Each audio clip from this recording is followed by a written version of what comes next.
hormati. Jadi kalau dari kami, kita punya desain besar manajemen talenta nasional yang tadi untuk mengejar tahun 2045 dan nanti ada tahapan dalam 4 tahap. Ini kita memang masih tahap awal dan sebagai koordinator ada di Bappenas sama KSP. Kami di Kemdikbud itu yang pertama lebih ke koordinator untuk pelaksanaan seni budaya di Dirjen Kebudayaan, kemudian di penyiapan jenjang peserta didik. Nah, salah satu jenjang peserta didik itu dengan mencari talenta-talenta terbaik secara berjenjang dari tingkat satuan pendidikan, kabupaten kota, provinsi sampai nasional. Sampai saat ini ada sekitar 42 ajang talenta di tempat Ibu Kepala Putu Iren ya. Di sana ajang-ajang tersebut terbagi tadi riset inovasi, seni budaya dan olahraga. Ini dilaksanakan secara tahunan. Tahun kemarin misalnya KRI dilaksanakan di Universitas Semarang, sekarang di Universitas Muhammadiyah Surakarta, dan kita menyaksikan tadi bagaimana antusiasme dari perguruan tinggi dan peserta itu dari perguruan tingginya terus mengalami penambahan, dan satu perguruan tinggi itu banyak yang mengirim lebih dari 2 tim. Itu menunjukkan mereka optimis bisa terus menambah kemampuan, dan yang lebih menarik distribusinya juga sudah mulai menyebar gitu ya. Kalau dulu Pak Bunyamin sebagai penggagas kan tentu awal-awalnya di kampus-kampus yang memang sudah ada komunitas robotnya.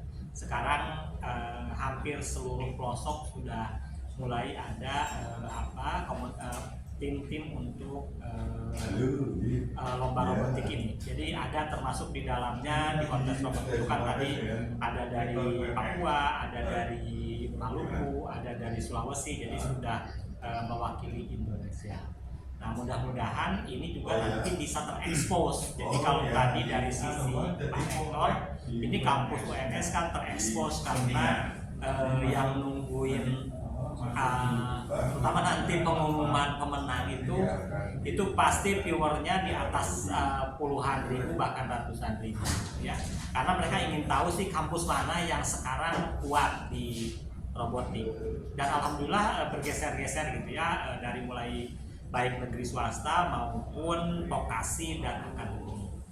Jadi itu mungkin dari sisi exposure kami sendiri ingin ini bisa dilihat oleh banyak stakeholder yang akan melanjutkan, karena kan adik-adik itu baru pada level prototipe ya. Prototipe ini kan nanti harus diuji, diperkuat, dan nanti melihat sebagai talenta ada industri, ada BUMN, ada apa yang berminat ya, atau dilihat dari individunya ada yang tertarik untuk merekrut gitu ya. Dan ini katakanlah kalau dia mau jadi peneliti untuk buat robot-robot, untuk buat ini di kepemerintahan, ada nanti ke BRIN gitu ya. Kalau di industri ada Kementerian Perindustrian. Kemudian ada juga di dalam desain besar itu peran dari Kementerian BUMN. Nah, mudah-mudahan exposure yang besar itu membuat mereka yakin bahwa talenta Indonesia itu ada, dan saya optimis dari beberapa lomba yang ada di 7 divisi itu, beberapa nanti akan ada yang di jenjang internasional. Ini untuk apa? Untuk kita benchmark bagaimana kita belajar dari pengalaman Amerika, Jepang yang sudah industrialisasi lebih dulu, kemudian sekarang Cina yang leading, sehingga kita bisa mengukur tadi targetnya. Kalau Pak Hector tadi menyampaikan 30 tahun, kalau lihat talenta-talenta gini rasa-rasanya sih mungkin di tahun 2042 sudah mulai kelihatan. Jadi atau mendekati 2045 udah bisa masuk ke market ya. Yang paling penting nanti bagaimana industrinya juga dipersiapkan.